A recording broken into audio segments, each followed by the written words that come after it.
Support for WPR comes from Focus on Energy, a statewide program partnering with utilities and dedicated to helping Wisconsin businesses make smart energy decisions. More at focusonenergy.com/business. Support for WPR comes from Viterbo University, offering 1 to 2 year master's degree programs in business administration, healthcare leadership, and servant leadership. Viterbo.edu/graduate.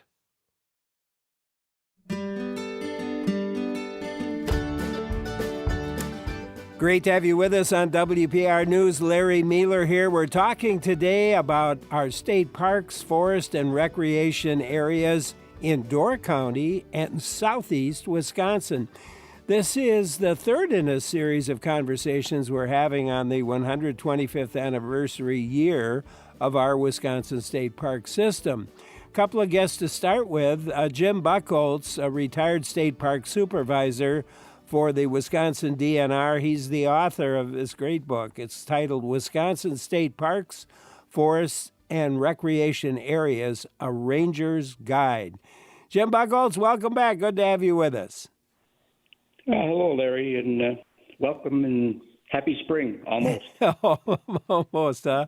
Eric Haidt is our other guest to start the show. He's a property supervisor for Peninsula State Park, Newport State Park, and Rock Island State Park.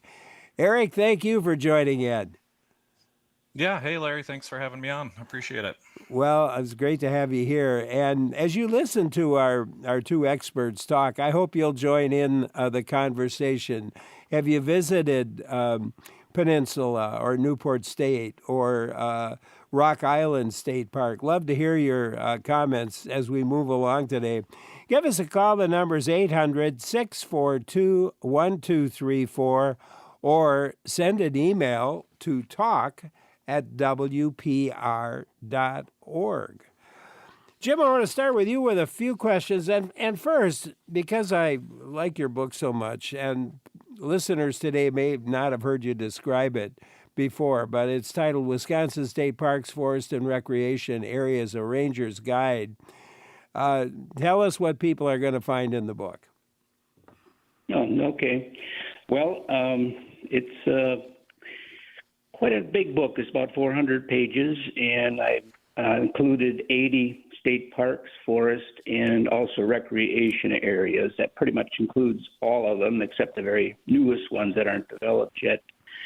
And I go through the history and a little geology of each one, human history, and then all the great things there are to do at each one of those individual parks, different trails and suggestions of which trails to take, and swimming areas, and camping, of course, and lots of other things. And included in there are two color photos of each of the parks, kind of representing each one. So that, and along with some kind of trivia type things that people may not know about that particular park. And they're kind of fun. It was a fun project to do, and spent a long time going to every single one of them and spending a few days at each one. Well, I admire that. It's a fun project. Yeah, I admire that. I did a kind of a rough count. I think I've been to half the state parks. So to get, and recreation areas, so for you to have all 80, this is a pretty good achievement. One of the parks I spend a lot of time at is Peninsula State Park. We've talked previously, Interstate Park was the first park in 1900. Peninsula State Park in Door County was the second state park. It was established in 1919. Why was that area developed as a state park maybe so early in our state history? Jim? Oh, yeah, it sure has been. And it was on the list of established state parks, along with several other ones, Wyalusing State Park, which was called Nelson Dewey at one time, and Wisconsin Dells, which unfortunately never did become a state park, but it is a recreation area. Quite a few acres have been purchased there in the last couple decades. But certainly Peninsula, most people know it. Many people have been there. definitely one of the most popular state parks. That, along with Devil's Lake, is certainly the most popular of the state parks in Wisconsin. Yeah. The maybe give a little history. Who lived in that area that would become Peninsula State Park? Oh, there were several archaeological studies that have been done there over the years. So lots way back near the end of the Ice Age, actually, there were people there hunting and fishing. And it's always been a place that really has been used by Native Americans, First People. Archaeological excavations, I know they did at Nicolay Bay, which is the swimming area and the camp area and the park area. And they found woodland and I think Oneida people who lived in villages there. And they think I think they have it back to BC, 400 BC, and up until 1300 AD, there were still people living there in small settlements. Boy. Eric, you're the supervisor of Peninsula State Park and two other state parks. How'd you, this is kind of a plum assignment, it would be in my mind at least. How did you land there? Yeah, so I'm actually, I was new to the DNR. I'd previously spent about 10 years working for Washington County as a land conservation technician, and then eventually moved into the park system, and yeah, saw this opening, and yeah, couldn't be more thankful for the opportunity to work at three of the most beautiful state parks we have here in Wisconsin. Yeah, for sure. And I think it's the third, if by numbers, most popular state park. I think we had, what 1.1 million visitors last year? Last year we actually had a little over 1.3 million visitors. Wow. Yeah. Wow. What challenges come with managing a park that attracts so many people? Yeah, so Door County alone offers a few issues with not having a lot of employee housing. It's not a very big population. I think the whole population of Door County is about 30,000, with a lot of it being in Sturgeon Bay, and there's a big tourist industry up here. So, there's plenty of opportunities for summer employment for a lot of the local high school, college age kids. So we generally hire throughout the state, try to get state employees first, but then even, we have to normally bring on a few out of state employees just to meet that requirement. So we're fortunate to have housing available here, but yeah, it's a big swing right now. It's fairly slow, even though all the ice is gone, but Peninsula State Park itself, I don't think a lot of people realize we have our own, waste treatment plant that's similar to, other towns and municipalities, smaller municipalities. So getting that, we have, over 15, 16 bathroom flush facilities. So getting that all turned down, our water system, miles of utilities. So we're pretty much a small town here. So a small town that shuts down and then has to reopen every spring. So those are definitely the challenges. And then just, working with our visitors, keeping them educated, follow rules, respect the wildlife, try to keep things clean, and then just maintaining an area that gets that much love each year. There's always, different issues going on. So, yeah, but really it's, when we get into summer months, we have over, 250,000 people in the month of July coming most years alone. So a lot of folks. Try. And quite a few people play that 18-hole golf course. The park has its own 18-hole golf course. That's unique, isn't it, in the state park system? Yep. Yeah, we're the only state park. They actually just celebrated their 100th anniversary of having a 9-hole layout last year in 2024, and it's a beautiful course. You have beautiful views of the harbor there in Ephraim, and it's just a really interesting course. Lots of reservations. Just one more comment on that. You need to make reservations to play the course, although there's a little trick that I've learned over the years that if you go at the beginning of the day, you could get in on the back nine. Yep. And without a reservation, just by showing up, which I've done many a time there, just because I didn't have a reservation. Oh man. And it is, Jim. You say that Peninsula State Park is it's often described as the most scenic park in Wisconsin, and why do you say that? Well, its name alone, Peninsula, the whole park is a giant peninsula that extends into the Green Bay area, Green Bay watershed. And it rises up on several cliff areas, limestone cliffs that raise 100 and some feet above the water level. And these areas, although they were touched by the glaciers during the glacier period, they resisted them. So they resisted that, and they resisted a lot of the elevations of the Lake Michigan, the ancient different named waters that rose like 50 feet or more higher than they are today. So we've got beautiful areas like the caves that were washed out by the waves of the other lakes, and just the views from atop those bluff areas of the beautiful Green Bay area. Just gorgeous views, but by far, I think one of the most beautiful sceneries. And I think people that have visited Peninsula, certainly in the spring when the flowers are blooming, and again in the fall, it's just a beautiful colorama of color there. And there's quite a few roads in the park. It's just not one road in and one road out. There's several roads, and some of them go up to the top of the bluffs, so you don't have to climb these bluffs. If you don't want to, you can go up to the bluffs by vehicle and take a look over Nicolay Bay and the area, or you can go up the 60-foot observation tower, which is pretty new. So maybe Eric could fill you in more about that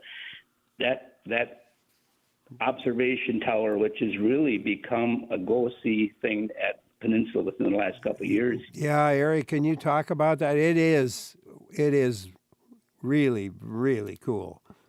Yeah, so this is actually the third version of Eagle Tower. So the first one was built in 1914, shortly after Peninsula became a park in 1909.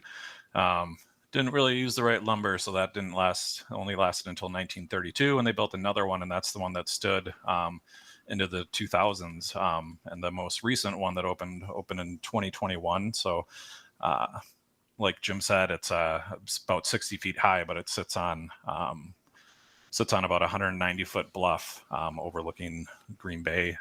So it's really neat, and it also includes a 850-foot accessible ramp. So it's been a beautiful thing to have here, but that's also added a lot more visitors up here. So we're working on what we can do to improve parking there, but it's just a testament to the beautiful views we have here in the park. Yeah, and I like that ramp a lot. I think it's really cool. I walked those steps many times with my daughter, but just the view you get as you're walking up let alone the view once you get to the top, but just the view of the woods from a little different perspective is pretty darn cool. Yeah, it is. I always joke, I don't know why we even put stairs on the tower itself, just because the ramp is such more an experience. It is indeed. Well, our guests today, Jim Buchholz and Eric Hyde, we're talking with them about the state parks, zeroed in a bit on Peninsula State Park and Rock Island State Park. And also another one of my favorites, Newport State Park, and we'll get to Newport as well. Join in with your questions. The number is 800-642-1234. You could email to talk@wpr.org. I'm Larry Mealer for WPR News. Taking a look at our state parks today and zeroing in on a few with our two guests to begin the show, Jim Buchholz, who is the author of Wisconsin State Parks, Forest and Recreation Areas, A Nature's Guide, and Eric Hyde, Property Supervisor for Peninsula State Park, Newport State Park, and Rock Island State Park. Jeff in Port Washington has a question. Maybe this one's for Jim. Let's go. Jeff, hi. Yes. My wife and I are actually in Door County right now, and it's one of the things that we enjoy the most are the state parks. The question I have, though, is that we live in the Port Washington area, and there's a lower volume park there, Harrington Park, which we just love. It has camping facilities. It's along Lake Michigan. It's got a quarry that we go around. It's beautiful. The problem is that they don't get the funding compared to the larger volume state parks, and so as a result, the roads have horrible potholes in them, and the trees, the ash trees, are falling down. So it's actually looking more like a blight. And I spoke with a ranger. They have one ranger there, and he's doing the best he can to stay up with it. But he says we just don't have the funding. So we get a lot of volunteers that help out there, but you still need the money to pay for the actual materials to repair the roads and that sort of thing. Where I'm going with this is there any way to access more state funds for state parks so that the lower volume parks can get back in repair like they were years ago? Because it seems like in the last several years, the repair of the lower volume parks has gone down. Yeah. Jeff, thank you for calling. Jim, a comment? Well, I visited Harrington Beach actually last weekend, and I'd have to agree with the caller. The roads are in terrible shape there. Some of it has been repaved, and I know the state is working to repave roadways. I know Peninsula had several projects. They have some really nice roadways now there. So I think it's coming. It's taking time.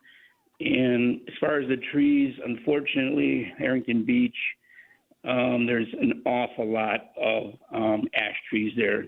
So the emerald ash borer has decimated all the ash trees pretty much over the state.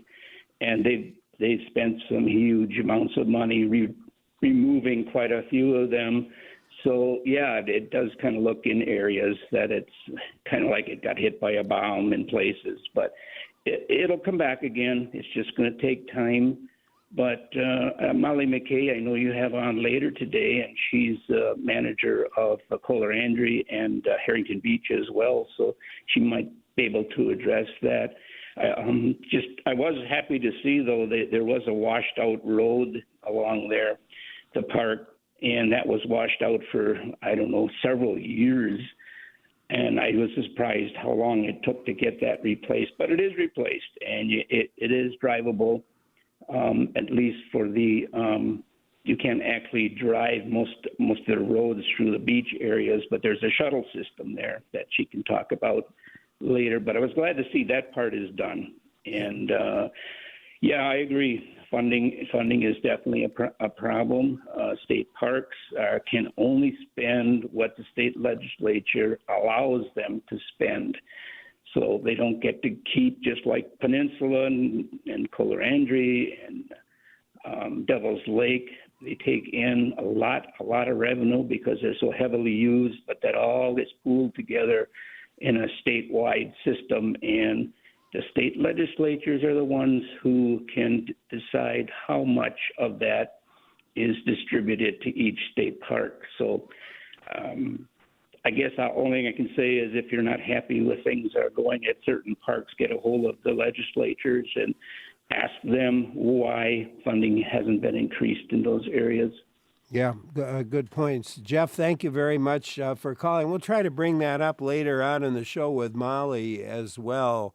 Appreciate your call.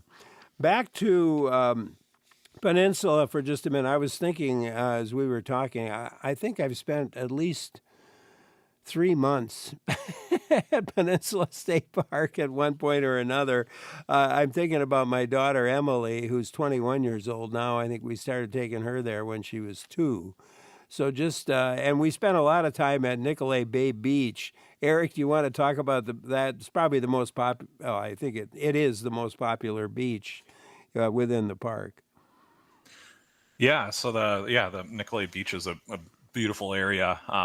Going back to the indigenous people that lived here, that was kind of their main area too. So it's been a place loved by humans for thousands of years. Just beautiful views of Horseshoe Island there, beach. We have a great concessionaire there that we always encourage folks to support them because all of our partners donate money back to the State or Our Friends group. But the beach there, volleyball courts, we've got food trucks there now. So just a really nice family-friendly area, pretty large area, nice sandy beach. So it's a great place to check out and visit. Yeah, it is indeed. thrown a softball around and a football around in there many times with my daughter as well. There's some, built many a sandcastle. Yep. On that beach with her. So that was a lot of fun. Well, Newport State Park, you're the Natural Resources Property Supervisor for this Northern Door County unit. Describe that park. It's a really interesting park, and I always make it a point to visit it when I'm in Door County. Yeah, Newport's definitely a little bit different than Peninsula State Park for sure. I think last year attendance was like around 150,000, and it's just a very large park. There's 11 miles of shoreline there. It's the only wilderness designated state park in the Wisconsin State Park system, and it's also the only dark sky designated state park in Wisconsin and one of the few in the Midwest. So just really special place there, being kind of away from some of the main busy areas in Door County, and then having the lake there, it's just incredibly dark. So that's something our naturalist, Beth Bartoli, worked to get us that designation. It's something we have to take annual light readings to make sure we keep that designation. So, we work with a lot of our neighbors to try to keep the dark skies there, because it's been such a big attendance area for people to go out there and check out the Milky Way, with the naked eye. It's just, It's amazing. It is absolutely amazing. And Jim, you wrote in your book that there was some local opposition to the creation of Newport State Park. Talk about that. Yeah, that's true. The state recognized early on in the 1940s they tried to purchase that property. It kind of was an abandoned community that was there for quite a few years, and it kind of went into a ghost town, you might say. And kind of vacant land, and the state wanted to purchase the property, but the local citizens were really against it. They thought they would be overrun by tourists and campers, and maybe they were watching Peninsula, not sure. But so they did finally approve later on. It took a couple decades, 20 years later, they finally got approval from the local citizens to create a state park there, but it had to be a low-impact wilderness state parks, and that's became the first wilderness state park that the state ever came up with, and it still is, and it's still a beautiful place to go, and still very quiet, and all the sites are walk-in sites there. So, but just a beautiful place to just go for the day and hike, even if you're not camping. We enjoy going up there once a year, probably, for sure. We head up that way ourselves. Yeah, I always like the trails. There's some great ones in there that really, really, really nice. Eric, maybe describe the trails that you've got. Yeah, so we've got some really neat ones there. Lynn Point is a very popular one. That's from kind of our main parking area down by the beach, but it goes out to a little kind of rocky point where you've got some small little cliffs, and just a really interesting trail. And then going north farther, northern part of the park, there's some, there's Europe Bay, or Europe Lake is over there, and that's actually a lake that used to be bay connected to the lake, but then when the lake levels changed, it got landlocked in there. So beautiful views of that lake. And then there's also, old sand dunes that you're kind of going over, and just, not too many places you can go for a mile-long walk on the beach in Wisconsin, but Newport, even just hiking the beach, I always tell visitors to check that out, just because it's such a beautiful stroll. Yeah, it is indeed. And that Bay Trail, I think that's, what is that, about 7 miles, 6, 7 miles? Yep, about 6, 7 miles. Yeah, we have about 30 miles of trails in total at Newport. It's really fantastic.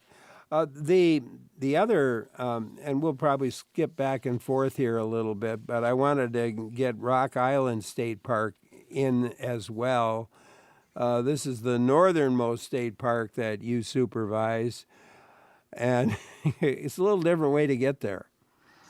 Yeah, it sure is. Yeah, you got to take a couple ferries. You got to take the car ferry from Northport over to Washington Island, drive across Washington Island, and then hop on the Carfee, which is a passenger only ferry that goes from Washington Island to Rock Island. So it's definitely a little bit more of a trip to get there, but the rewards of going there are just amazing. We have 40 walk-in campsites, a handful of backpacking sites, and just yeah, once you get on island time up there on Rock Island, I mean, once the last ferry leaves at 4 o'clock, you're stuck there. So there's not much of a reason to keep track of time. Just enjoy.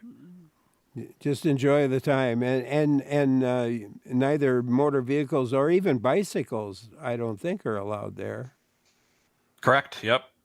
Yeah, just all walking trails. So we got obviously a little bit of equipment there for our staff to maintain it, but otherwise, yeah, it's only way to get around is on foot there.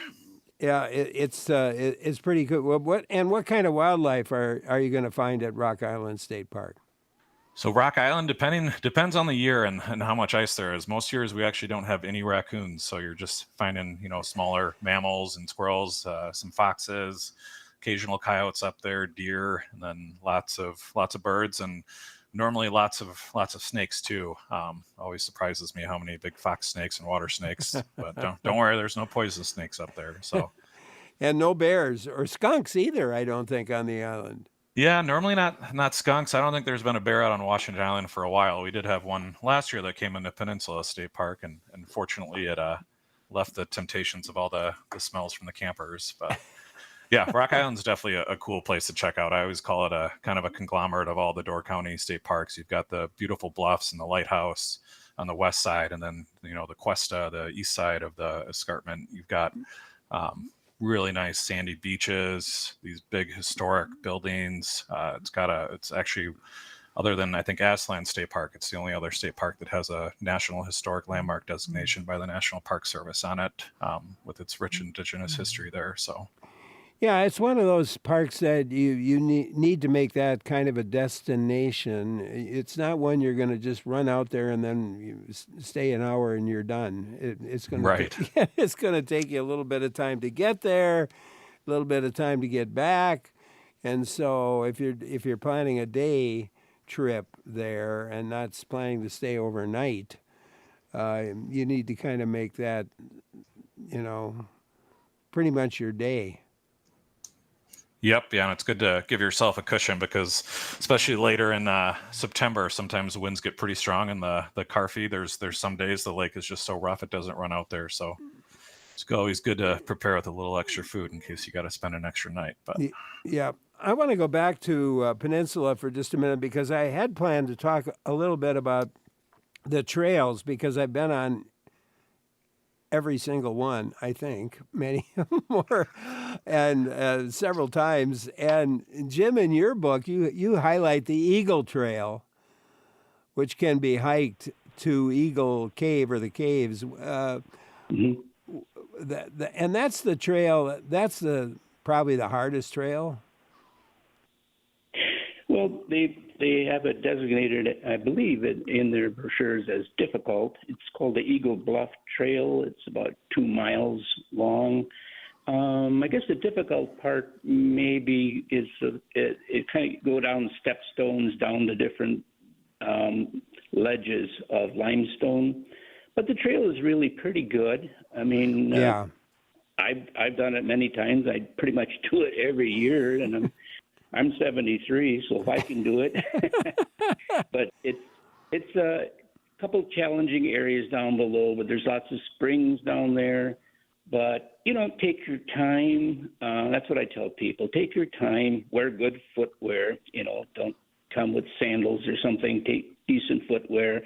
And it doesn't have to be hiking boots, but, decent shoes, tennis shoes are fine. But to get down next to the bluff area and be able to look up and see Treasure Cave, which is one of those caves I mentioned earlier that was kind of a different kind of a cave. It was formed when the water levels were much higher and that washed out. It's a washout cave.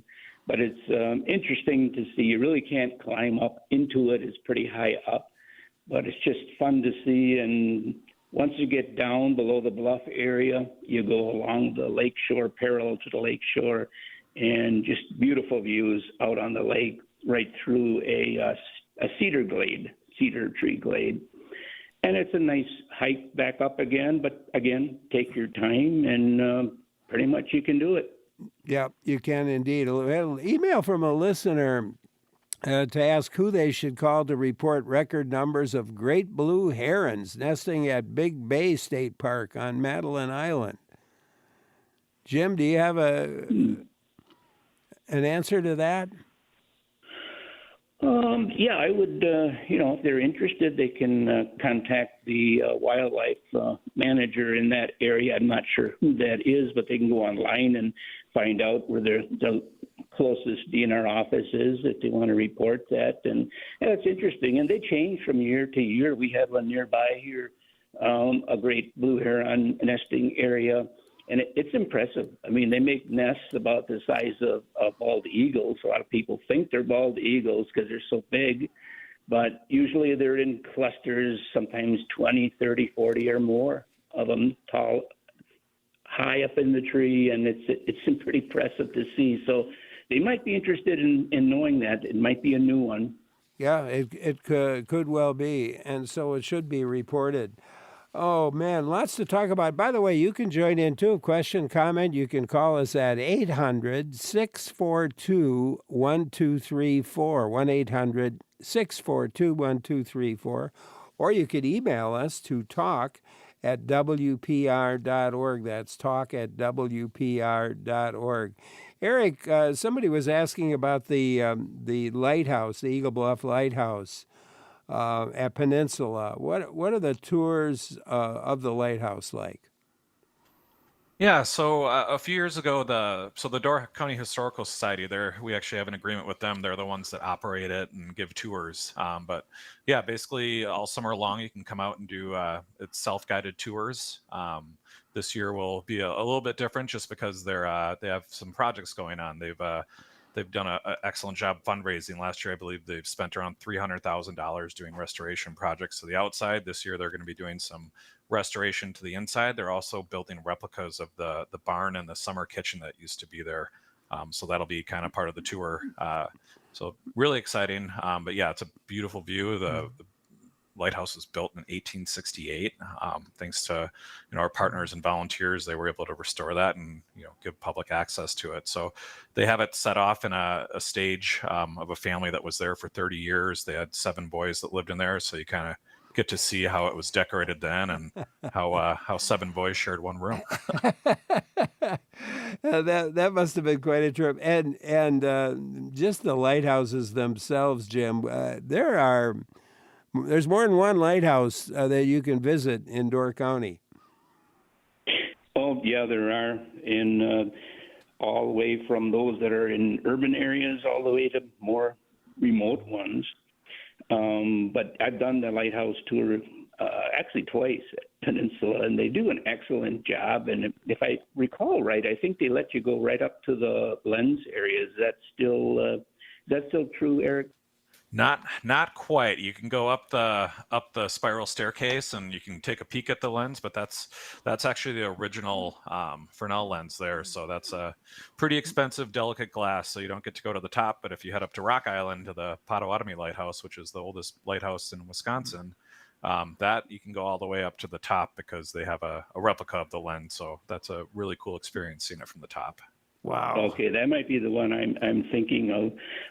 I wonder, Eric, if you could say something about the Northern Sky Theater. I think some people don't even know it exists there, but it's. I don't know if you've ever gone to that, Larry. It's. I have. Northern Sky Theater. I have, and it's a hoot. Eric, yeah, it is. Talk about what people are going to be able to see there. Yeah, so. Northern Sky Theater, they've been around, previously American Folklore, but they've been around since 1970, and they just have this beautiful area in the pine trees, beautiful stage, and they do all original plays. So they actually have a world premiere every year. This year they have a show called Something in the Water, which is about the Grand Waukesha Spring Resort and folks kind of going into nature. And yeah, it's super funny shows. They always do. I think they're bringing back Derrieres, which is a play they did a while back. And then also No Bones About It, which is about kind of a Romeo and Juliet style play about I think about a barbecue event or something like that. So yeah, definitely worth checking out. The ones I've seen are always a lot of fun with some often some singing and a lot of jokes. Some of them pretty darn corny, depending on the play itself. But always a lot of fun. And sometimes I've gone up there with my daughter and got her up on the stage if there wasn't something going on, and had her do a little play for me. And Yeah. you can go there and just have a really good time, even if there's not an event going on. Right. Oh my goodness! Another area, I was thinking about my daughter now, and I have had a really interesting time visiting the cemetery that's there. Yeah, I never thought coming into state parks that I'd, be a steward of a bunch of different cemeteries. But yeah, we have there's actually one in the park. It's the only in Holding. It's the Pioneer Cemetery. So that was some of the very original families that had cabins and came to the area that's now Peninsula State Park. So some of those date back to the late 1800s, early 1900s. And then the town actually has their active cemeteries there still in the park, and also out on Horseshoe Island. And then Rock Island has a few cemeteries too. So yeah. There's it's interesting, and just to walk around that with my daughter and read what was on the headstones and speculate a bit on the lives of those people. We had kind of an interesting couple of hours there one day. yeah. Carol, who's between Rhinelander and Minocqua, has something for us. Hi, Carol. Carol, are you there? Oh, we must have lost her. Oh, sure. Uh, Yep. I'm here. Oh, you're there? Okay. Oh, okay. Go ahead, Carol. I don't know. My phone screen in the car is not cooperating today. Okay. I just wanted to say last summer I went to Rock Island on one of the Natural Resource Foundation field trips. It was amazing. I'd always wanted to go there. And, I mean, the whole Thorderson story and Potawatomi Lighthouse. I got a picture of me standing up by that beautiful Fresnel lens and just walking around the island. It was great. Oh, thanks, Carol. Well, that brings to mind that another way to get there, I guess, Jim. Another way to get there? She was part of a tour, so that was probably a... Oh, yeah. I always think of Rock Island, and people ask me, but I said that really should be a state park bucket list. If there's one that you really should go and see, even though you have to take two ferries to get there. One is a car ferry. The other one is just a passenger ferry. Actually, you can go there by boat if you have your own boat as well. They still have a area underneath the Viking Hall is the Viking Hall Boathouse, actually. And you can go there, and it's there's a small fee. It's by the size of the boat, so it's another way you can go there all by yourself if you want to. And Eric Hyde gets to watch over all this. Eric, it's been a real pleasure to have you with us today. Thank you so much, and hopefully we'll do this again. Maybe I'll run into you at one of those parks this summer. Yep, I'm here all the time, and yeah, if I can give a quick shout out to the three friends groups for up here with the Newport Wilderness Society, the Friends of Peninsula. Yeah, go ahead. And Rock Island. They do so much here. The Rock Island, they run a docent program for the lighthouse, so folks stay there for a week at a time. They have camp host cabins, just super helpful. The Friends of Peninsula, they raised I think over $750,000 for the tower, and they're at about over $1 million to get some new mountain bike trails in the park. And then the Newport Wilderness Society, they just have weekly volunteers day, and they just do a tremendous job. So we're really thankful for our friends groups. And if you're looking to get involved, I definitely recommend checking out one near your closest state park. Yeah, that's a great reminder. And just another reminder, we're going to be talking later on in the show with Cliff Wall, who is a board member of both the Friends of Wisconsin State Parks and Friends of Heritage Hills State Parks. And so we'll get a chance to talk with him and put more of a spotlight on those friends groups. And Eric, I'm glad you mentioned it. Thank you so much for being with us today. We'll look forward to another visit, or maybe I'll see you in person this summer. Thanks, Yeah, Eric. pleasure. Hope to see you. Bye. Eric Hyde, Property Supervisor for Peninsula State Park, Newport State Park, and Rock Island State Park. Coming up, Molly McKay joins us, Property Supervisor for Kohler Andrade State Park and Harrington Beach State Park. I'm Larry Mealer for WPR News. Larry Mealer here as we take a look at our Wisconsin state parks, forests, and recreation areas. Jim Buchholz is going to stay with us throughout the program today. I'm really happy for that. And happy to introduce you to Molly McKay, Property Supervisor for Kohler Andrade State Park and Harrington Beach State Park. So we will talk with her, and certainly we'll take your questions and comments, and I hope you join in. The number to call is 800-642-1234, or you could email us. The email address, talk@wpr.org. That's talk@wpr.org. And Molly McKay, welcome. Thanks for taking time to be with us today. It's my pleasure. Thanks for having me. So you took this job over, I think, last June. You have served as property manager for Kohler Andrade State Park. It's located on Lake Michigan, of course, in Sheboygan County. Now you've had 10 months or so there. Have you visited the whole park yet? I have. I've actually been working in the park since 2020. I just moved into a new role last year, and so I'm really familiar with the property. So you were for DNR park ranger, were you not? Yes. Yep, that's it. So you were there, and then they just moved you over into this position. How's it feel to be in it? It's great. I love it. It's really the dream job. Yeah, I bet it is.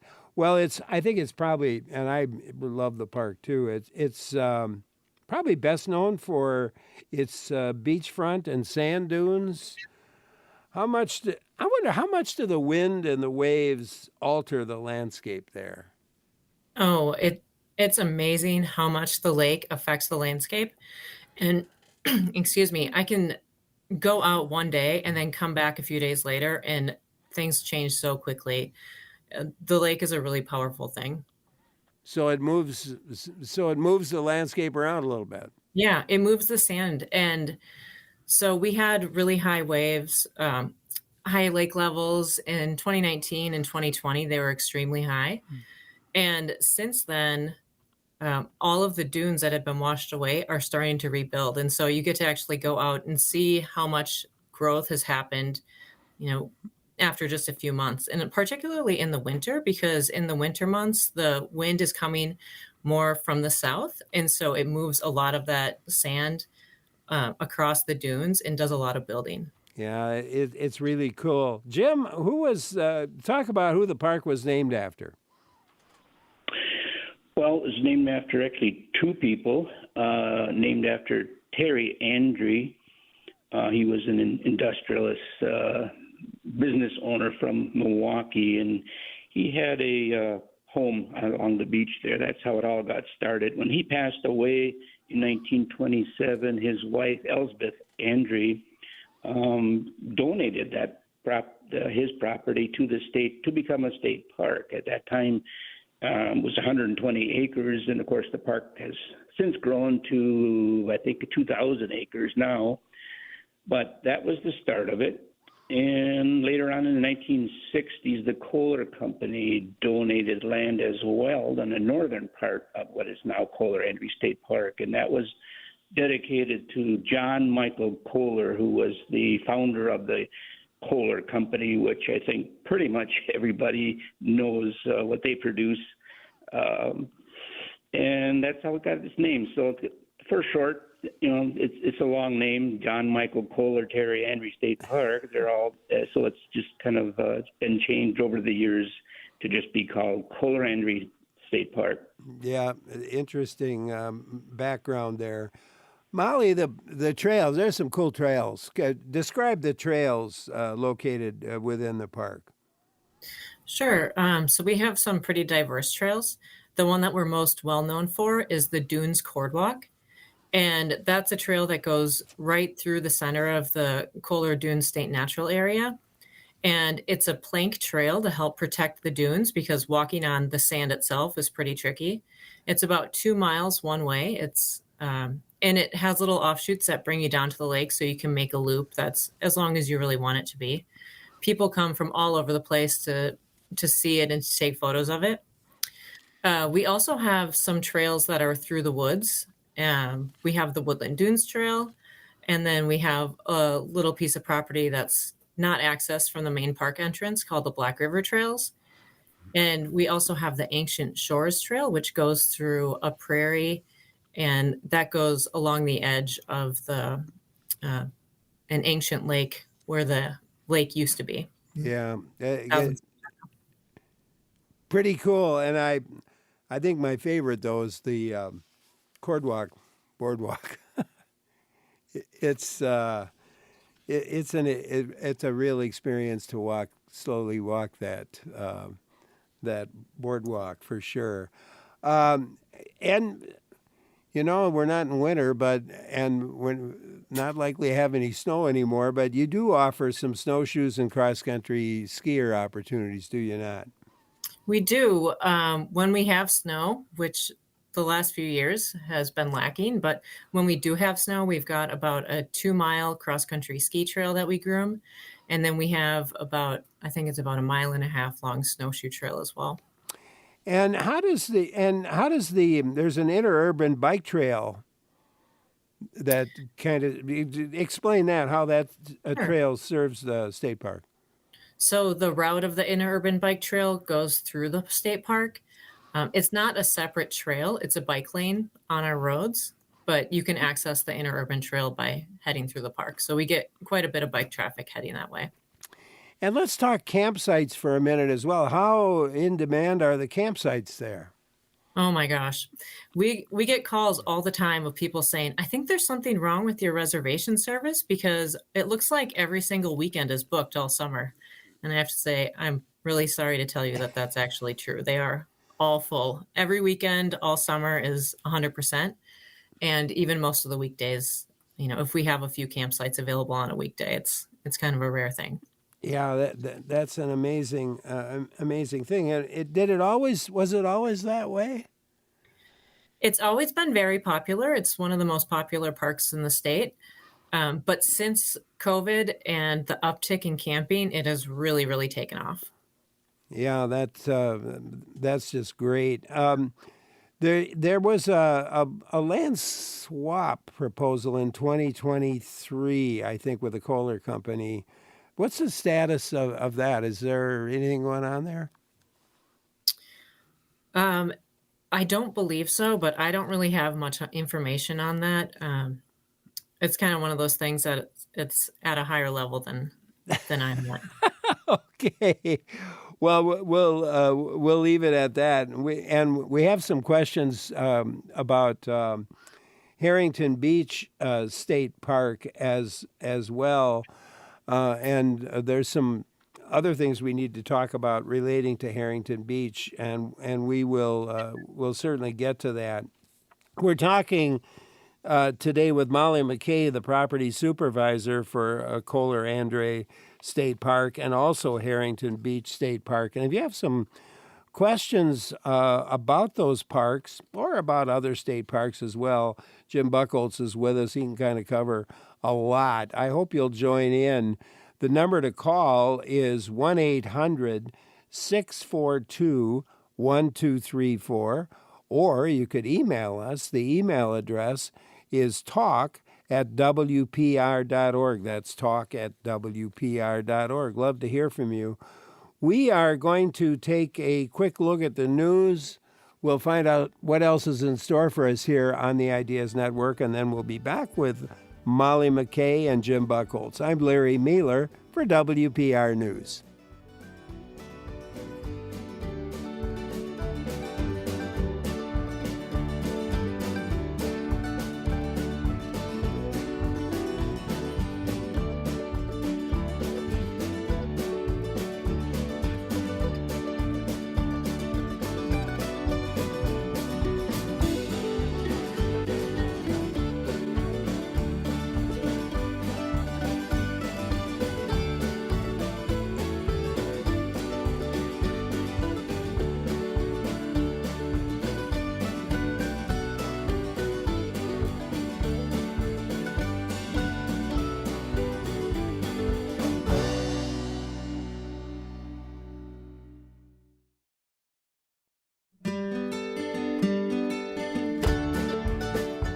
Great to have you with us on WPR News. Larry Mealer here, focusing on our state parks and recreation areas today. And we have a couple of guests for you right now. Jim Buchholz staying with us. He's served 40 years as a park ranger and park supervisor at several Wisconsin state parks and forests within the DNR.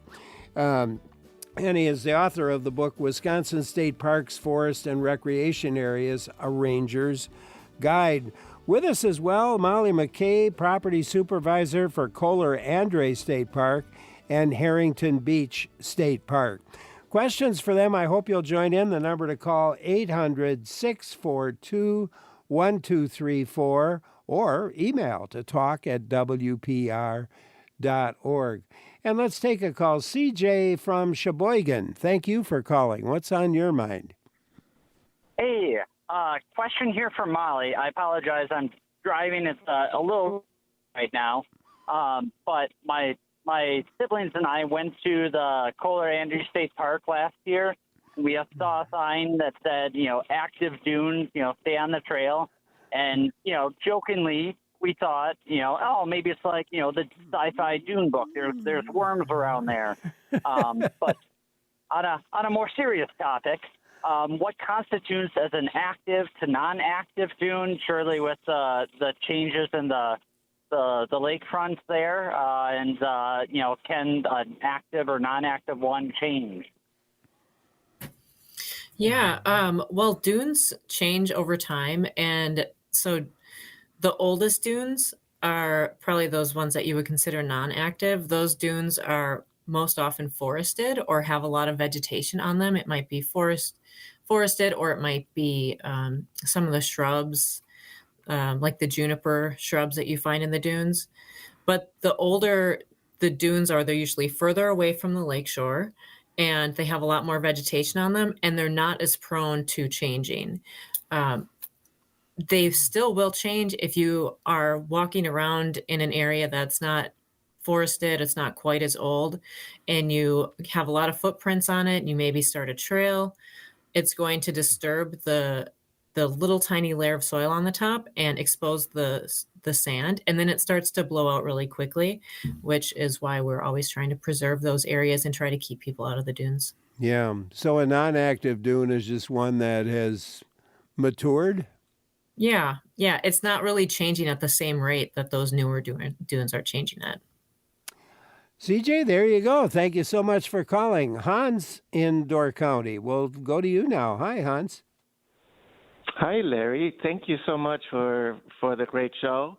Larry, I had a quick question about Potawatomi State Park. We enjoy it very much. It's close to Sturgeon Bay, where I live. Are you familiar with the restored tower that's going to be open to the public again this spring? Have you heard anything about it? Well, I tell you what, Jim Buchholz probably has an answer to that. Jim? Yeah, that tower, also a beautiful view of it's over a Sire Harbor, right in Potawatomi. It's on top of a bluff area, 150-foot bluff, actually. But that tower has been closed. Oh, boy, I bet you it was, maybe the caller knows, but I know it's been probably 10 years or so.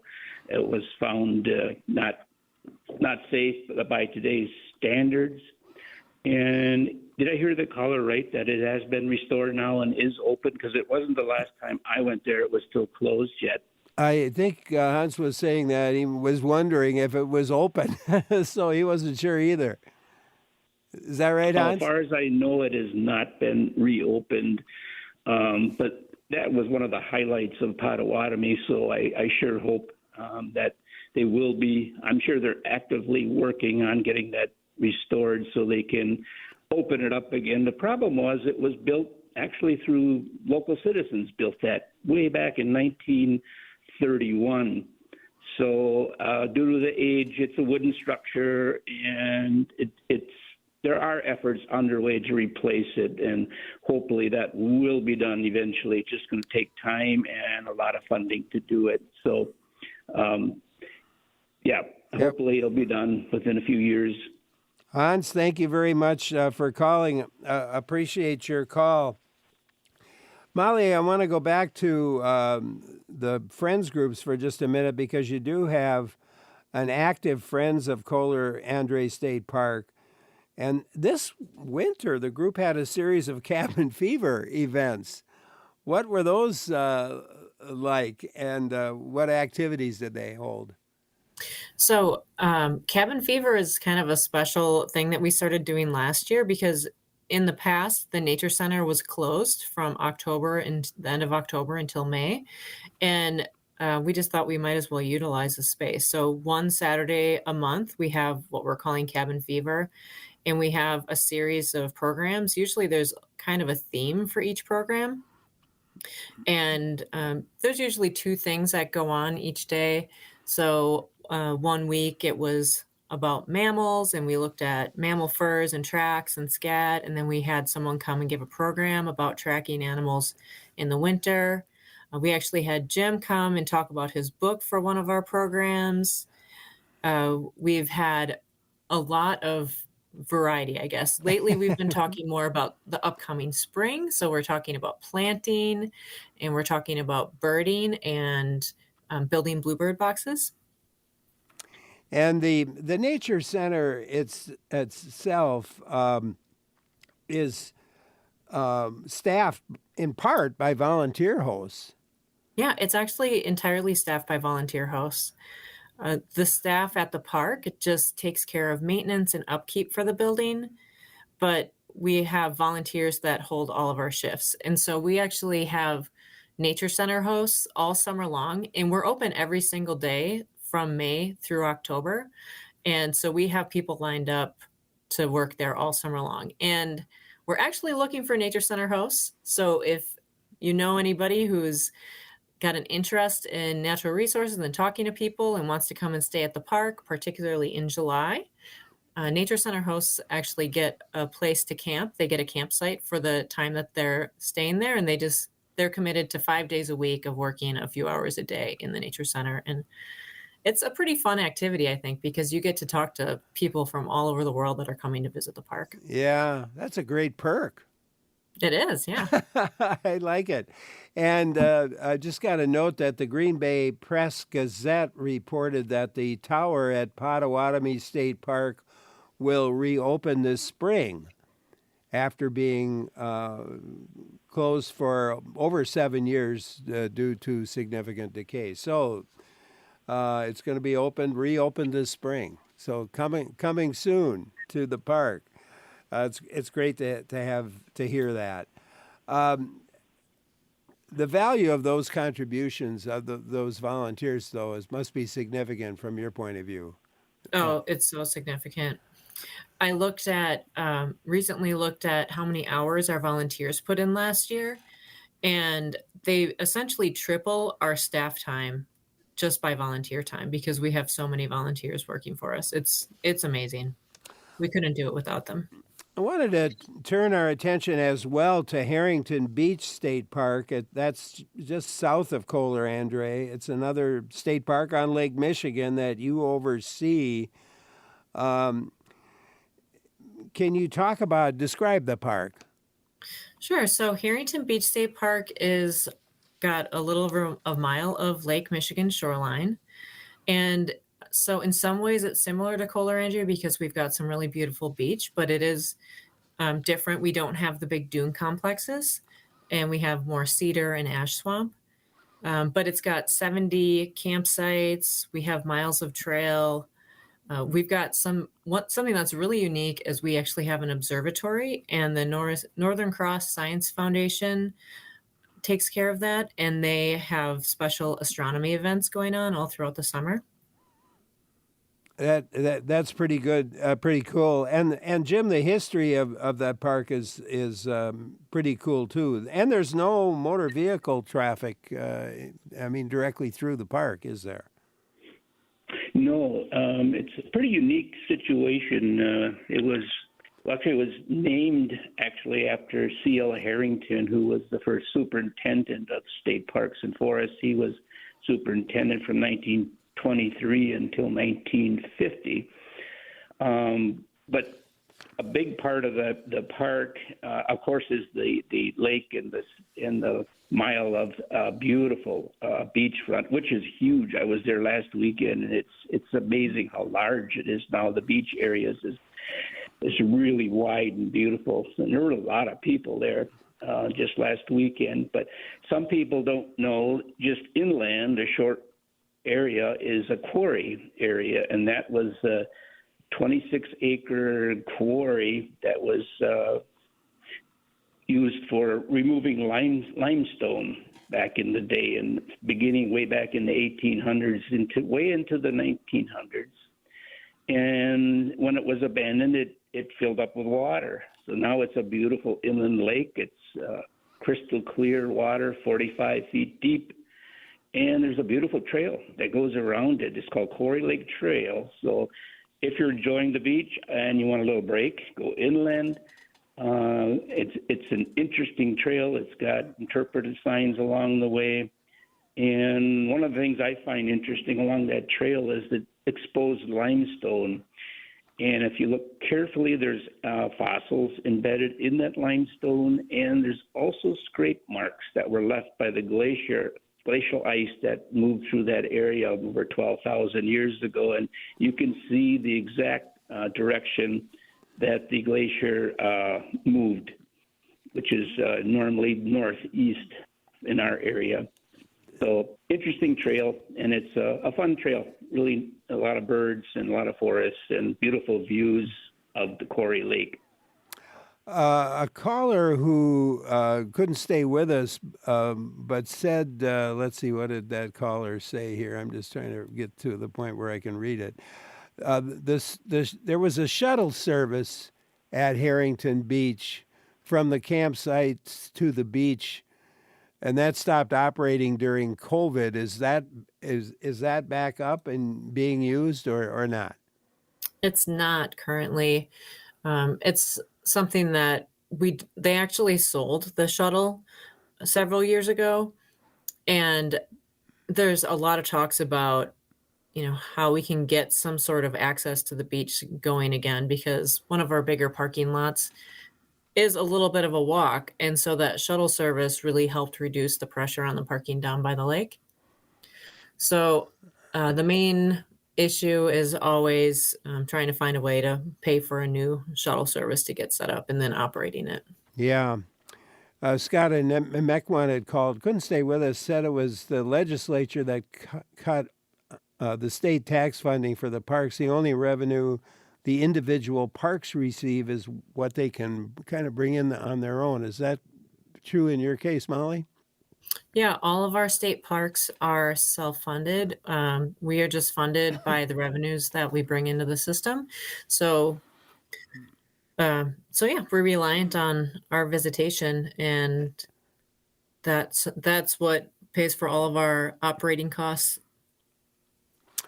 A listener emailed to ask if each state park has a naturalist, and is there a directory so they can chat with one at a park that interests them? So not all state parks have naturalists. It's limited. There's actually only a couple of full-time permanent naturalists that are left in the state park system. And then we've got limited term employee, LTE naturalists that work at a variety of different parks.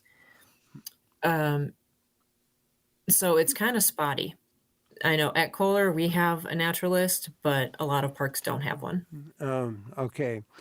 And Jim, I want to go back to the sort of the background or history. In your book, you said that Harrington Beach State Park was a lesser-known day-use property for over 40 years until it became really popular.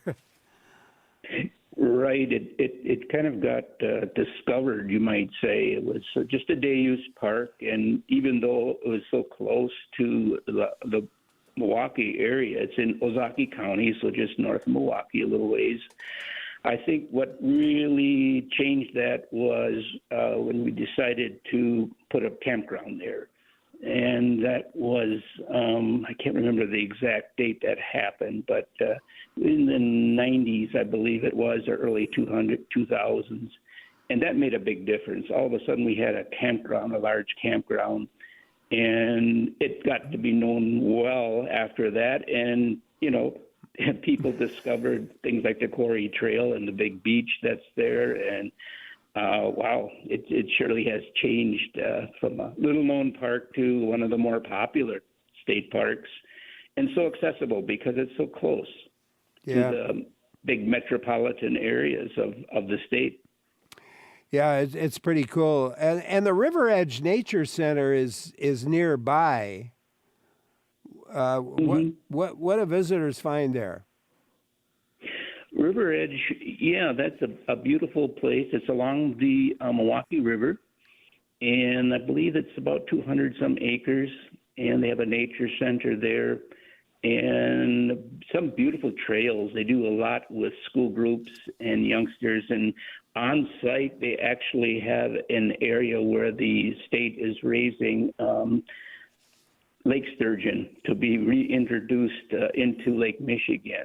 And there are times when they're open that you can go and watch and see how they do that. Tanks full of baby lake sturgeon, which is kind of neat to see. Then they have release days where they release them either into the Milwaukee River. You can watch that, or some I know they bring right to the Milwaukee shoreline and release them, like at Lakeshore State Park in downtown Milwaukee. They have a release there as well. So, but lots of hiking trails and lots of neat things to do at River Edge, that's for sure. Yeah. And I just go back to Kohler Andre for a minute, because the Sanderling Nature Center, you had a little note in there about the naming of why it's named that. Yeah, the Sanderling Nature Center. It's amazing that people go to Kohler Andre for years, and even the local people go to the beach and enjoy the park. And then you tell them, there's a nature center here, and they say, what? But it was developed in 1972. It's a beautiful facility. It's got a 99-seat auditorium where they have programs and show movies and all kinds of neat things, as Molly mentioned. But I really don't know who named it. I can't tell you that, but it's named after the sanderling, which is a little sandpiper. If you go to the beach, oftentimes you'll see these little sandpipers running along the shoreline, picking around, eating little things in the surf. And those are sanderlings. They migrate through the area to go up north. They do their nesting farther north, but there are sanderlings that do not nest. There's some of them, the younger ones, and they'll be there all summer long. So if you see these little birds running along the shoreline, those are sanderlings, and that's what they named the nature center after. Yeah, that's pretty cool. Molly, what wildlife are we going to find at the parks? Well, you will definitely see a lot of deer. We have very healthy deer populations in the parks. We also oftentimes hear and sometimes see coyotes and red fox. We've also got lots of very well-fed raccoons hanging around in the parks. And we have a lot of birds. And you'll see a lot of waterfowl, especially during migration. This time of year is a great time to see the red-breasted merganser. They like to hang around in the wintertime on the Michigan shoreline.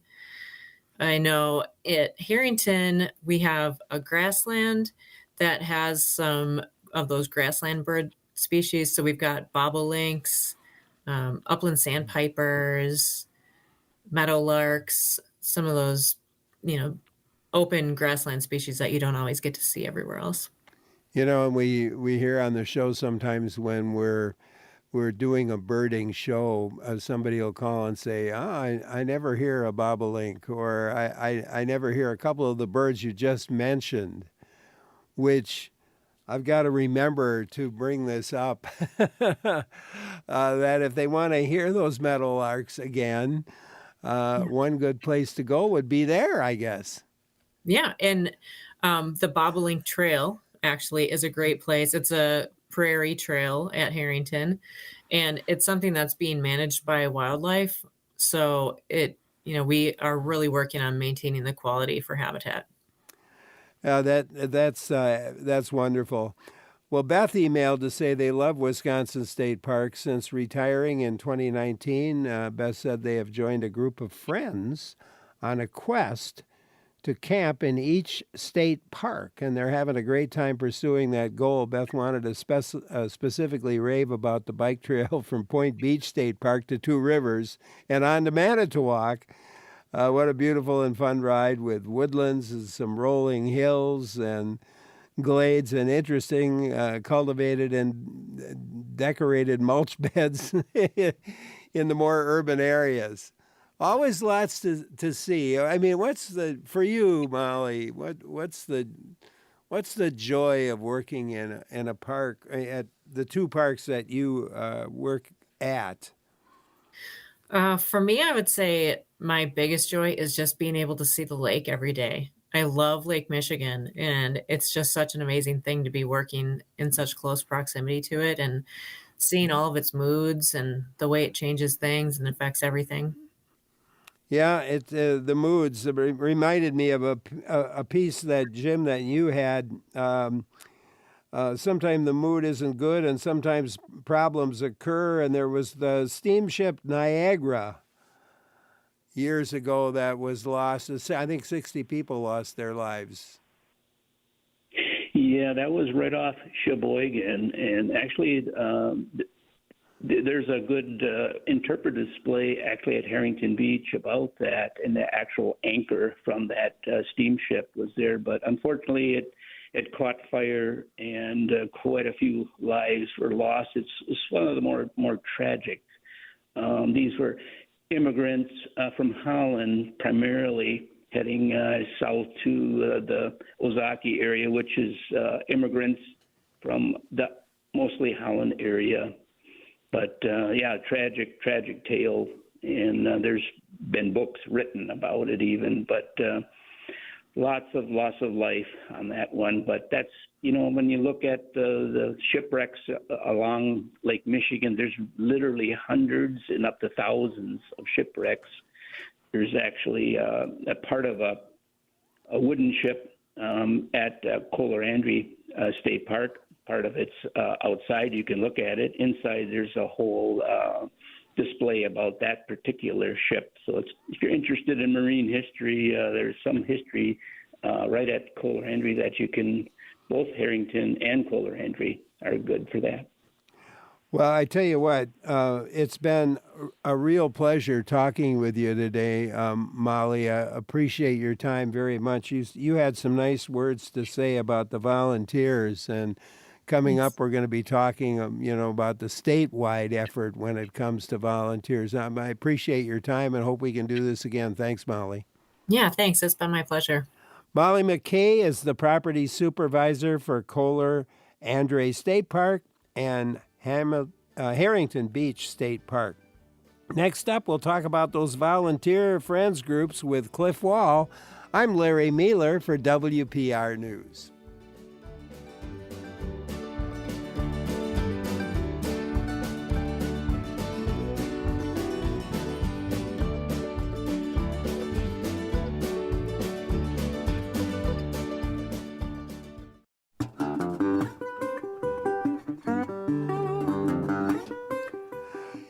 We've been talking to DNR property managers throughout this series on Wisconsin state parks, and now we're going to turn our attention more fully to the network of park supporters and friends groups. And our guest now is Cliff Wall. Cliff's a board member for the Friends of Wisconsin State Parks, vice president of the board for the Heritage Hills State Historical Park, and we'll certainly talk about that.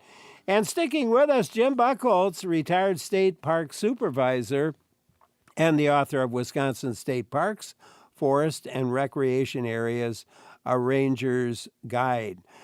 Are you a member of a friends group for maybe a park near where you live? If so, why? And what's the experience been like for you? And what volunteer work do you do for the park? Give us a call. The number is 800-642-1234, or you could send an email to talk@wpr.org. That's talk@wpr.org. Cliff Wall, welcome. Welcome. I'm glad to be here, Larry. You have to add two more things. I'm also a volunteer at Heritage Hill State Park, and the Fox River Trail actually goes through my backyard, and I help out at the Fox River Trail. So you're getting 4 for 1 here, I guess. Well, you spend a lot of your free time helping preserve public recreational spaces, obviously. First, I mean, I think you retired a car dealer, if I'm not mistaken. A family-owned car dealership started in 1929 and sold in March of 2020, which that was the height of COVID. So I had to find something to do. And my wife said, you found too much to do, actually. So what does a typical friends group do? A typical friends group helps raise money for the parks because, as you know, in 2015, the funding changed for state parks, and you've mentioned that on the show. They're really self-funded. So the only way you can get money is fundraising. There are different grants you can apply for. There's a Noel Nelson Fund, and I'm on the FWSP, Friends of Wisconsin State Parks.org is the website. And we also give grants.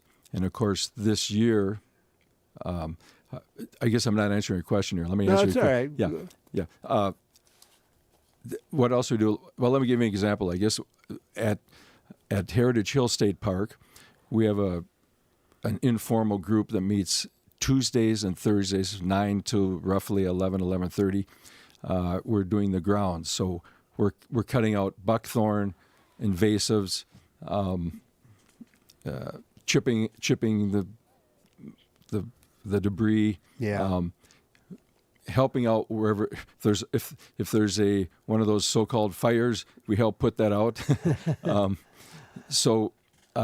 there's another group of volunteers that actually works in the restoration shop, and they will redo the buildings, there's a project in our shop right now. They're redoing an old wagon, getting it painted, getting it ready for the season, because we're going to, obviously, in case you haven't heard, the draft is in Green Bay this year.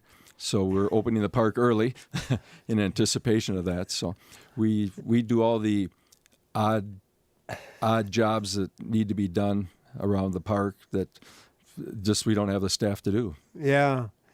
And sometimes maybe serve in some interpretive capacities, I would think, or at least discussion with folks about the park. Well, you do just on the job, but typically at Heritage Hill, we actually have hired interpreters for our buildings, and we also have volunteers that will help out at those buildings. Naturally, when they see us around, and we have red shirts say volunteer in the back, so you actually answer questions, and you learn a lot about history, and you learn a lot about invasives and trees and plants. And yeah. How many friends groups are there in Wisconsin? Do you know offhand? Yes, I do, because I knew you were going to ask me that. 67 friends groups, and while we're on that, I did get just before I walked in. Larry, thank you for your donation to FWSP.org because we are trying to raise $125,000 for this year because it's 125 years of state parks.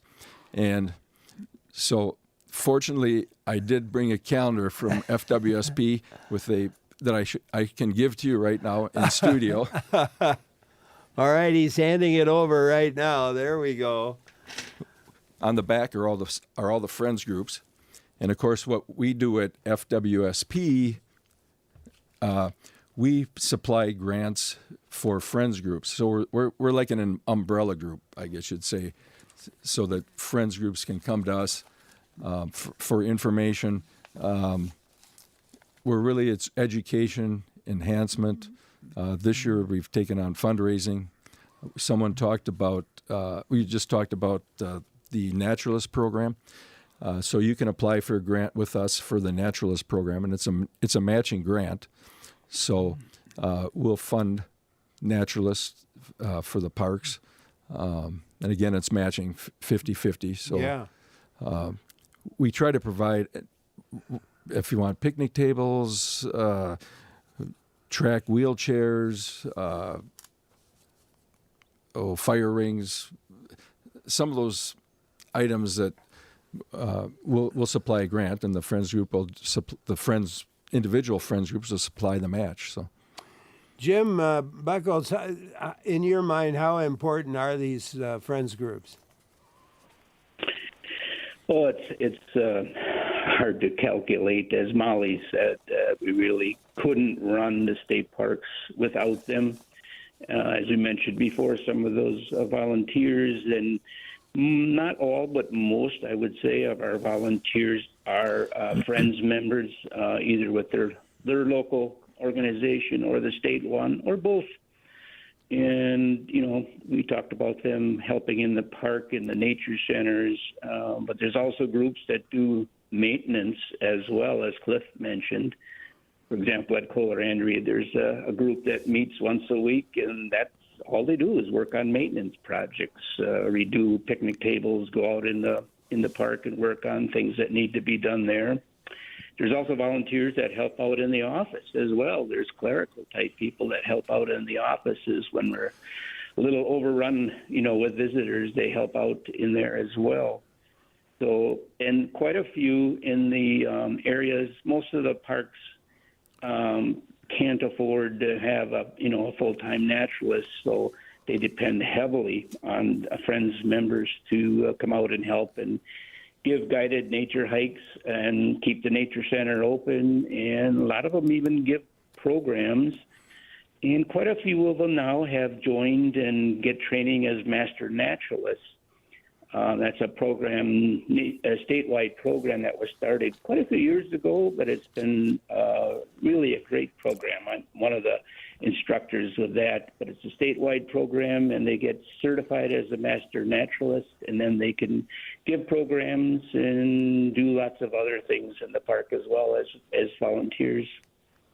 Some people may be wondering, how do you get involved in that certification program and get certified?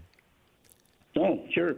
Yeah, if you go online and look up the Master Naturalist Program, Wisconsin Master Naturalist Program, and you'll get on a site, and they've got opportunities listed all around the state of different areas and the places that are offering training for that. It's a 40-hour program. Some are just on weekends, some are evenings. They're all different.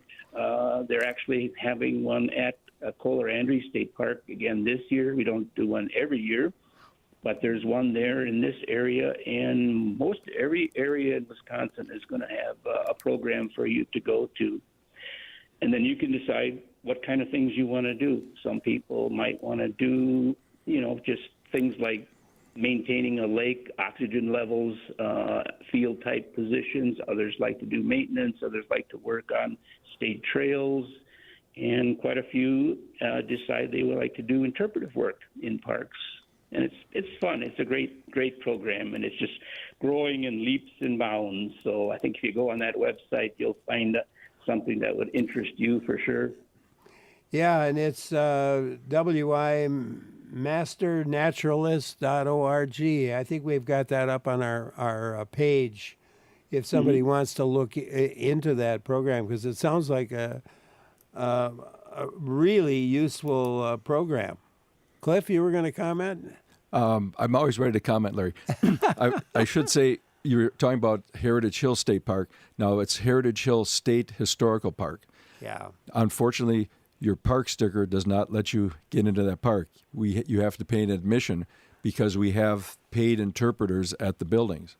So keep that in mind. We'd love to have you visit, but keep in mind we'd give you a discount if you have a state park sticker.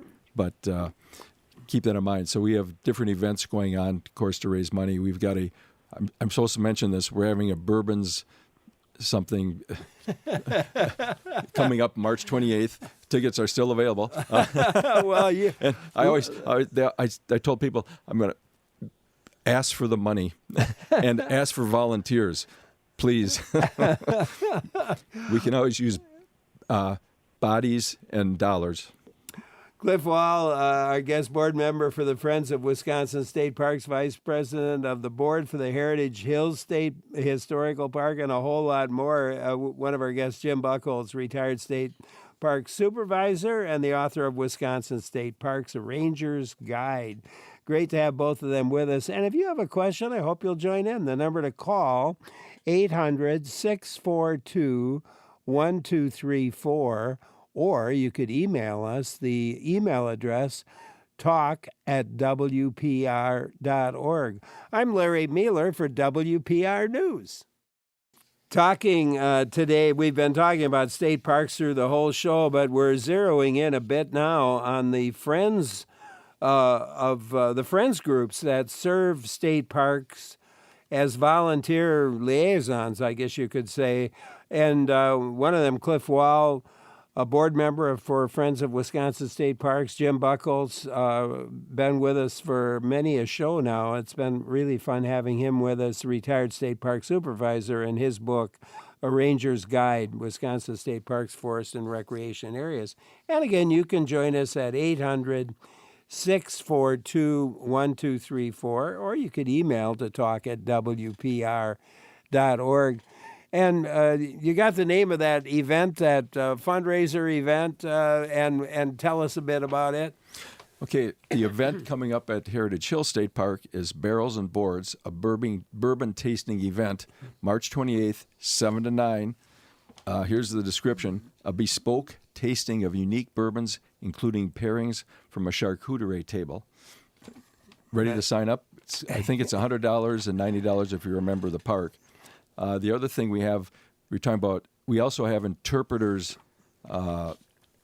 from various groups. We have the Red Coats of Green Bay, the Corps of Light group, which is a French Indian group, and La Bay Fur Trade Coalition. So they will come on the weekends and set up, and it'll show you the history of fur trading, of course, in the northeastern Wisconsin. That's how everybody got here, right, to get the fur trading. So they'll have an event. I believe it's going to be in November this year. They'll be quite interesting. They'll be making snowshoes, just different things of history. Pretty cool. Yep. Pretty cool. Yep. Dominique emailed to say that they volunteer with the North Country Trail in Douglas County, and said most of their fellow volunteers are older folks. And Dominique asked how new and younger volunteers can be recruited. That's a very good question.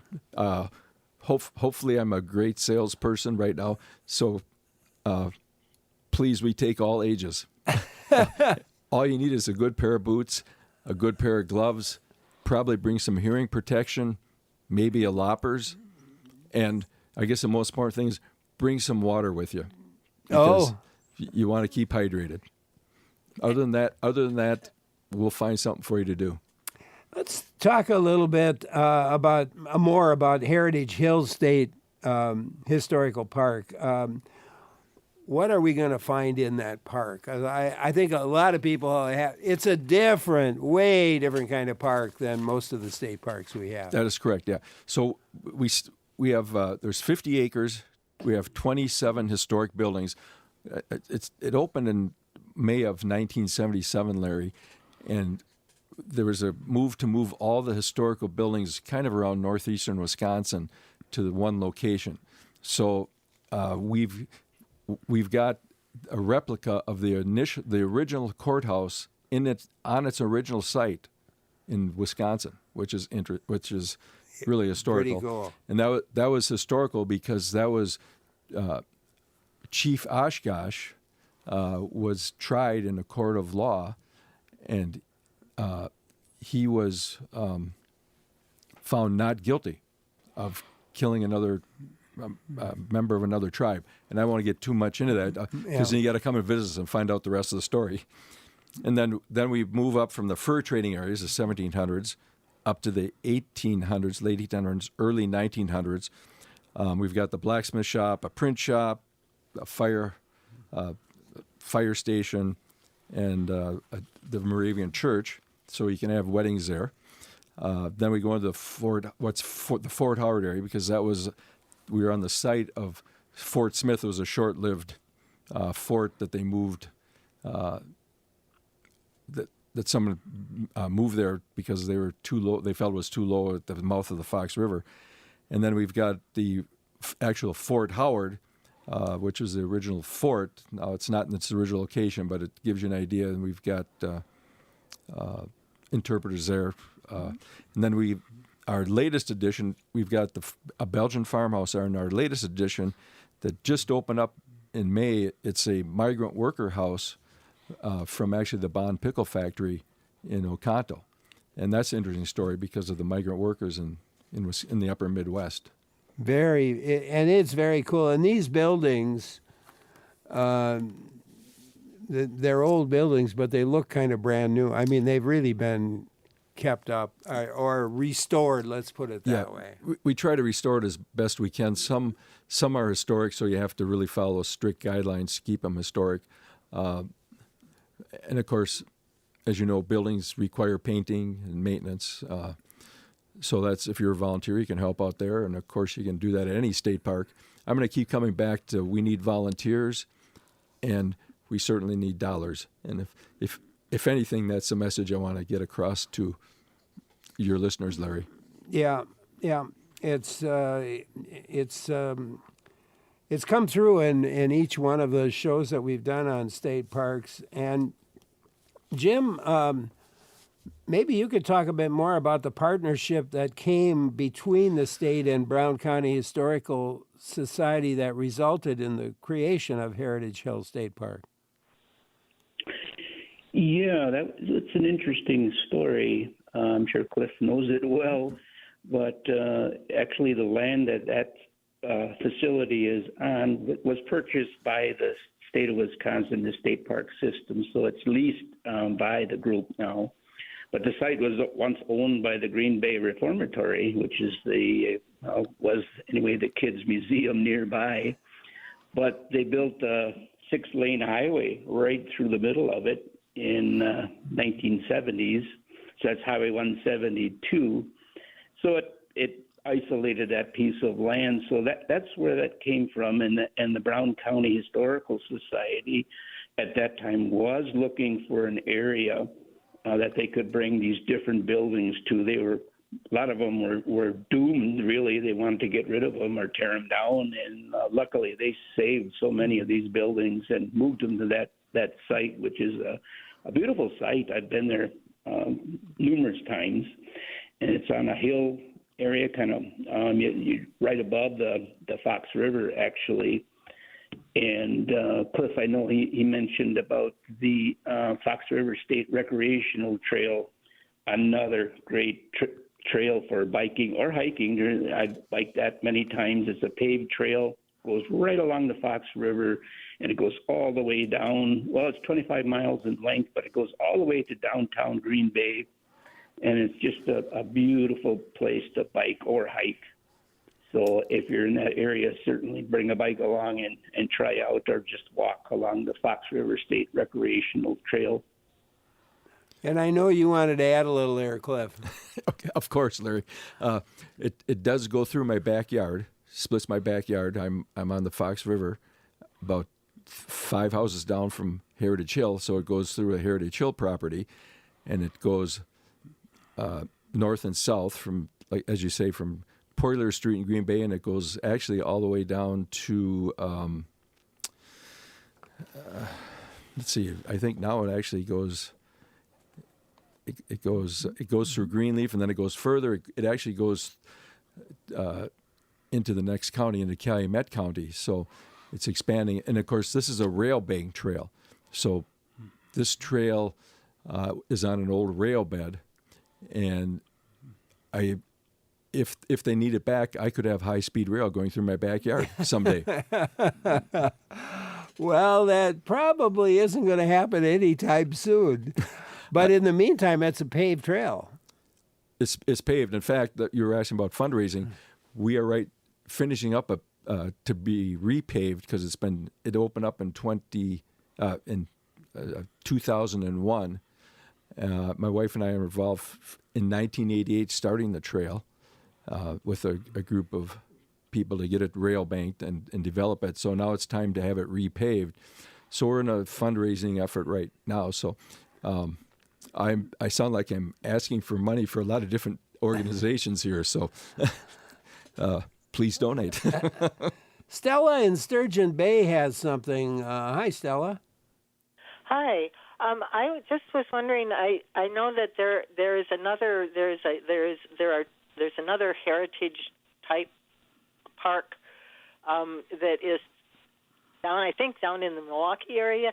My question is the park that is currently under discussion, is that the one that is across the highway from the prison? That is correct. Yes, I think you're referring to Old Wisconsin. It sounds like Old World, Wisconsin. Old World, Wisconsin. Yes, and that is not actually a state park. I think that's funded by the State Historical Society, and I may be incorrect on that, but I believe that's that's correct. Yeah, that's correct. But yeah, Stella, you're right. It's the one that's across from the prison in Green Bay. Yeah, this Heritage Hill. There you go. Thank you so much for calling. Appreciate it very much. Well, you want to how is the goal for $125,000 going that you're trying to raise in this 125th year anniversary? Well, let me answer it this way. There's somewhere around 20 million people, 20 million visits to parks in Wisconsin. If each one of those persons gave us $1. Yeah. So if you gave us a penny, we'd have 200,000. So we are getting close to the goal for that. And I think if we could find 10 corporations that would give $12,500 a piece, we'd have it. Or keep breaking it down. So if we get 10 corporations or 100 people with $1,250, or if all your listeners gave maybe $5 to $10, and make sure when you donate, go to fwsp.org, look for the donate button. Larry Mealer did that. He looked for the donate button. Thank you, Larry. We appreciate that. So I did that just a couple of hours ago. Before the show, I was inspired looking at everything. I know how many hundreds of trips I've made to state parks around the state, and I thought, well, here I haven't given anything to the Friends group. So I went online and did it, and it took me a minute or two. That was about it, a couple minutes. Yes, look, fwsp.org, and don't worry, we have a lot of buttons for donate, and you can do credit card, check, Venmo, so there's a lot of ways, PayPal, so there's a lot of opportunity to donate, and don't forget to donate. And we spend every dollar you donate will go to a grant to a state park, which I think is important. We have one paid employee, and that's an executive director to coordinate all these things. So we're lean and mean, which I guess is the key word today, isn't it? It is indeed. And Cliff, I want to thank you for taking time to be with us today. It was a pleasure to have you with us. And Jim Buchholz, I want to thank you. You've become a regular here on WPR.